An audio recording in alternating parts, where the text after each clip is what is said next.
When I joined Stoneheart Asylum as an apprentice, I was warned by many who were already working there, but having nurses and other workers around, I never felt threatened, except this one time. It was a Sunday morning. I was in my office, working on some urgent files when Dr. Yoshida walked in. I stood up in respect, but he gestured for me to sit down, saying, "Michael, I'm leaving for an important conference tomorrow. Meanwhile, a new patient will be boarding with us. Do you think he can handle his admission and the entire procedure?" "Of course I can, Doctor." "Good. Nurse Riley will be with you to help. But before I leave, I need to tell you something about this new patient." I could see a frown on Dr. Yoshida's face. He looked worried for some reason. "Is something wrong with this patient, Doctor?"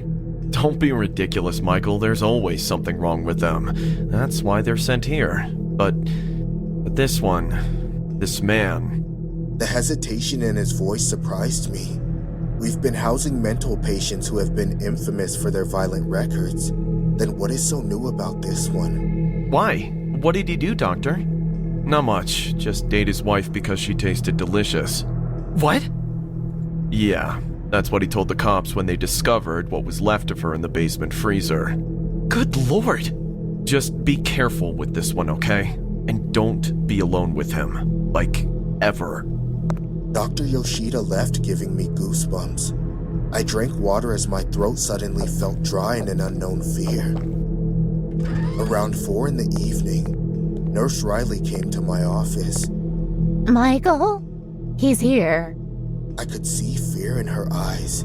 It wasn't hard to guess that this patient's history had successfully managed to set a panic in her as well. We stood in the hallway.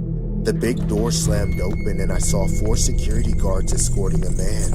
His hands and legs were shackled with heavy iron chains. He had his face down to the floor and dragged his feet like he was too tired to walk. "I didn't get his name, by the way." Dagan Bradford." The man suddenly stopped. "Keep moving, now!" One of the security guards yelled at him, but he just stood there with his head looking down. "Hey, are you deaf? Don't try our..." Mr. Bradford?" Hearing my voice, he looked up. The moment I saw his face, a cold shiver ran down my spine. His eyes gave me the creeps. He smiled ear to ear and asked me a pretty weird question. "Do you like hide and seek?" "Sorry?" "The game where you all hide and I will seek you. Do you like that?" His voice sounded like a snake. Everything about him was enough to scare people off, but I had to do my job, so I awkwardly smiled back. "Yeah, sure. We'll play someday, Mr. Bradford. Now, please go to your room." He started walking again, but the smile remained on his face. While walking past me, he moved his head like a happy kid and whispered, "He likes hide and seek. He said he'll play." The guards took him to Ward D, and I wiped the sweat off my forehead. "Are you all right, Michael?" Yeah, I'm fine." I came back to my office and finished the rest of my work. When I finally got off, I set out for my usual round to each ward. A thunderstorm was starting to brew. As I made my way through the long and empty corridors, my heartbeat got faster. The realization of being alone with a building full of mental patients never gave me any ease. To be honest, when I reached Ward D, a huge bolt of lightning struck and the power went out. I always carried a flashlight because this happened often during monsoon season. Generally, the workers take 5 to 10 minutes to turn the power back on, so I didn't think much about it and walked in front of each cell to check on the patients. Each cell door had a small glass in the middle, so we could get a good look inside without having to get close to the patients. Dagan Bradford was kept in cell number 333. I could feel my legs shaking once I reached outside of his cell. At first, I looked inside the glass but didn't see him. So, I flashed the light and his face popped up. Ah! "Did you come to play hide and seek with me?" "No, just to check up on you." "Would you mind opening the door, Doctor?" "You know I can't do that, Mr. Bradford." It'll be so much fun. I swear. Try to get some sleep, okay? The power will turn on in a minute. I turned to walk away and immediately got startled by his scream. Hey! Don't you dare leave me alone! I said open the door! I understand you. But he didn't let me finish. He started banging his head on the glass while screaming. Open the door! Open the door! He was going crazy. I ran to press the alarm button on the other side of the wall when I heard the glass break followed by a click. With shivering hands, I looked back. The door of cell 333 was half open. I realized the power outage had resulted in the shutdown of the electrical security system. And somehow Dagon figured that out. Dagon?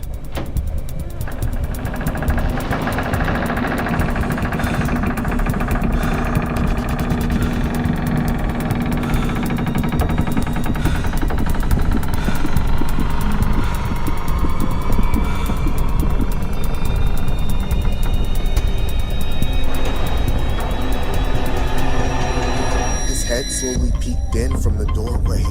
The sick smile on his face was back. Do you know which part of the human body doesn't need to be cooked? What? It's the eyeballs. They're better whole, and they're always wet and squishy. So they go down the throat easily. Ah! Nurse Riley! Security! Security! I ran. I never looked back to see if he followed me, but when I reached my office, the power came back. The alarms went off like crazy as one of the cell doors had been broken. I explained everything to the workers, and they immediately ran to check cell 333. But Dagon Bradford was nowhere to be found. I don't know how he managed to escape and where he is right now, but I still wake up screaming in my sleep. His face peeking behind the door visits me in my nightmares.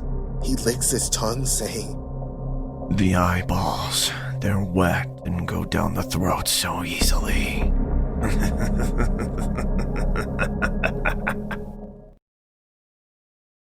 The friend trio is a powerful dynamic, even if it gets toxic. A lot of other people can come and go on the peripherals, but few of them stick. I think they tend to get scared off by the insanity that goes on between the three main friends. I constantly think back to one example when I try to explain this. Back when I was a teenager, I played a lot of Manhunt with my two friends Mark and Reese. To us, it was really just a cooler name for hide and seek. We also boxed and played airsoft and that sort of thing, but Manhunt was our favorite thing because it was the easiest one to get people for. We would always go to this one park to do stuff. It had two areas with a creek running between them and a couple bridges connecting them. One side was wide open and flat, while the other side was hillier, with a lot more trees and bushes. There was one night where there was one of those full supermoons out, so we brought 4 other people along with us to play Manhunt. The side with all the foliage was the better side for Manhunt, so that's where we started out. Unfortunately, we were only able to get through a single round before we were attacked by this insane feral homeless dude. He was completely off it and acting super territorial. It looked like he'd just come back from transforming into a werewolf. All of his clothes were tore up, his hair was matted together, and his skin was completely crusted over. He jumped out of the bushes and scared one of our friends so bad that they almost went home. But Mark, Reese, and I stepped in. Ah! Get away! Get away! Get away! This is my bush! All these bushes are my bushes! This is my territory! Hey man, what's your problem? Leave her alone. This is a public park. Do you want to get bit, huh? I'll turn you. Dude, there's 1 of you and 7 of us.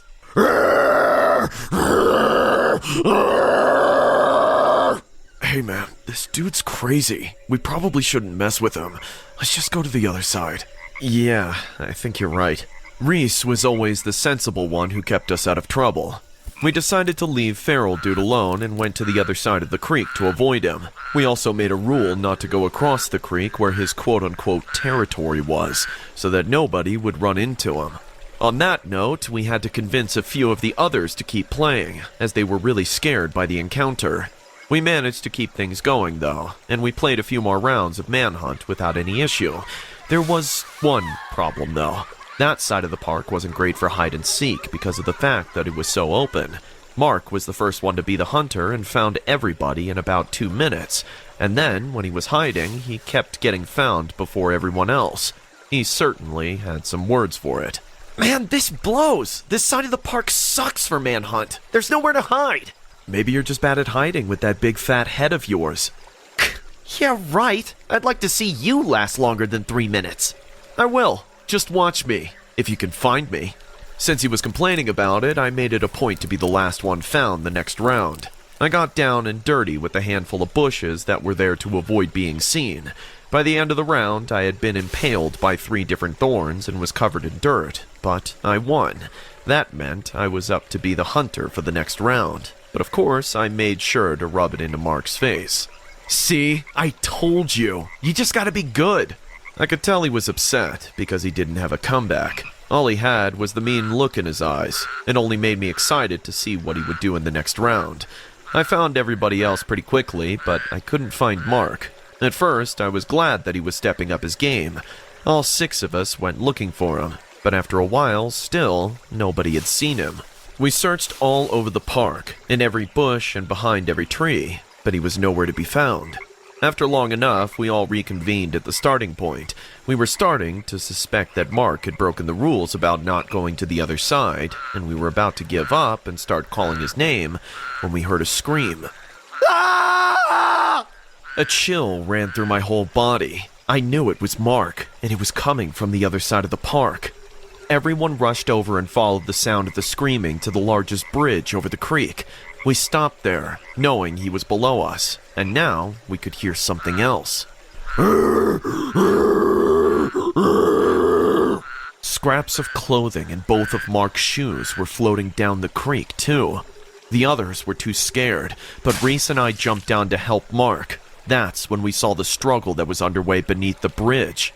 Mark and the freak were fighting each other, both of them screaming like crazy people and rolling around in the shallow current. But by the time we got there, Mark was starting to lose. The freak was trying to hold his face underneath the water. Reese and I ran over and pulled Mark's attacker off of him. Run, man, run! Screw that! We held the feral freak back so Mark could run away, but instead he picked up a rock the size of his fist and smacked the dude upside the head with it. Reese and I both felt him go limp in our arms, so we dropped him face up, just to make sure he wouldn't drown. Then we ran off. We helped Mark up the banks and met up with the others. Our bro was covered in bite and scratch marks all over his body. Obviously, we all went home and never played in that park again, since the police never even bothered to do anything about it. Also, unsurprisingly, none of those other people hung out with us again. But Mark, Reese, and I were still best friends for many years afterwards. This is a true story. It happened to me when I was just a kid, but the thought of it still haunts me to this day. When I was 8 years old, I lived in a suburban neighborhood just south of Kansas. Back then, I lived next to a childhood friend of mine named Ben and his little sister Maggie. We used to play together all the time, especially in their front yard. Even then, I could tell that there was something off about them. Both Ben and Maggie looked skinny and malnourished. Their eyes were always sunken, and their clothes were always tattered. Their house was also a sight for sore eyes. Overgrown lawns, cracked windows, termite-infested walls, you name it. I always chalked all that up to the fact that their mom died a few years back, leaving them with just their dad. Speaking of their dad, I was always scared of him growing up, and with the way he looked, who could blame me? He was very muscular with gruesome burn scars on one side of his face. His eyes were red and bloodshot, and both his legs had been amputated and replaced with prosthetics. But it wasn't just his looks that scared me. He was very grouchy and would yell at Ben and Maggie every chance he got. One time, we were playing on the front lawn when he came home out of the blue. He yelled at Ben for bringing me over to their yard. Then, he held me by the collar and threatened to give me a good beating the next time he saw me near their house. I cried all the way home after that ordeal. After a while, I stopped seeing Maggie entirely. I was so scared that maybe something had happened to her. I once overheard my parents gossiping that Ben's dad was an ex-soldier who'd received a dishonorable discharge when he slaughtered a village full of innocent civilians, and that he probably killed his wife and buried her in the basement because her body was never found. I was horrified by the thought that he had done the same thing to Maggie. Ben and I still kept playing together even though my folks warned me not to. One of his favorite games to play was hide and seek. We would play in my house and in his front yard whenever his dad was gone. Ben was a pro at hiding. You could search for hours without finding him. This always got me really hot and bothered. One day, as we were playing hide and seek in the yard, when Ben suggested something crazy. "Hey, how about we play hide and seek in my house for a change?" "I don't know. You sure it's safe? What if your dad shows up?" "What are you, chicken? My dad's not going to be back till nighttime. We should definitely be done playing by then." I was a little skeptical, but to be honest, a part of me always wondered what the inside of their house looked like. Also, playing hide and seek inside with lots of great hiding spots would finally give me a chance to get one over Ben. So I agreed and went into his house. Just as expected, the place was a dump. Busted light bulbs, empty beer cans in every corner, and food stains on the wall. It looked more like a refugee camp than a home. Then, I noticed something suspicious. The basement door was locked and chained shut. I remember wondering if Ben's mom was actually buried down there. Ben told me I could hide anywhere, including the upstairs bedroom, but I was not allowed to go into the basement, no matter the circumstance.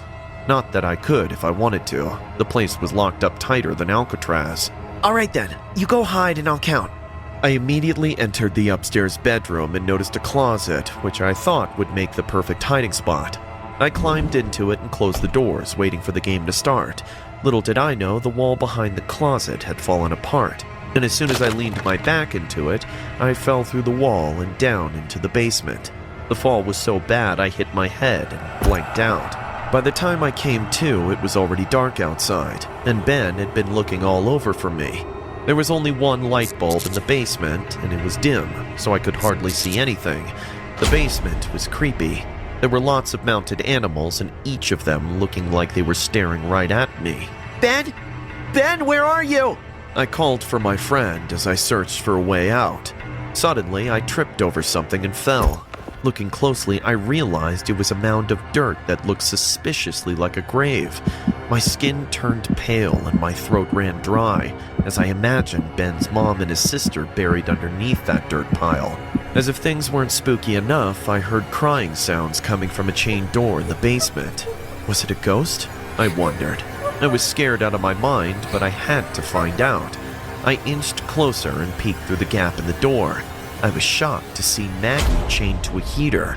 She had marks all over her body, and she looked like she hadn't eaten for days. Before I could react to that, I heard the basement door open. Ben's dad was back, and he was coming into the basement. I quickly hid behind one of the stuffed animals. He saw my footprints and immediately knew someone else was in the basement. He searched for me and was only a few inches away before Ben climbed down the stairs to distract him. "Father, welcome back." "Boy, how many times have I told you to never step foot in this basement?" He grabbed Ben and began slapping him around. I took that opportunity to sneak away, but not before exchanging a quick glance with Ben as I snuck out. As soon as I got home, I told my parents all that happened within a matter of hours. The police and social service workers came over to Ben's house and arrested Ben's dad. Apparently, he disciplined Ben and Maggie by locking them up in the basement without food and water for days. And as for the mound of dirt, thankfully there were no dead bodies in it, just his old war medals and memorabilia. He was suffering from an acute case of PTSD and took it out on his children. Afterward, Ben and Maggie moved to their aunt's place in North Carolina. I never saw or heard from the two again, but I can't shake the feeling of what would have happened to me if their dad had found me in the basement that day.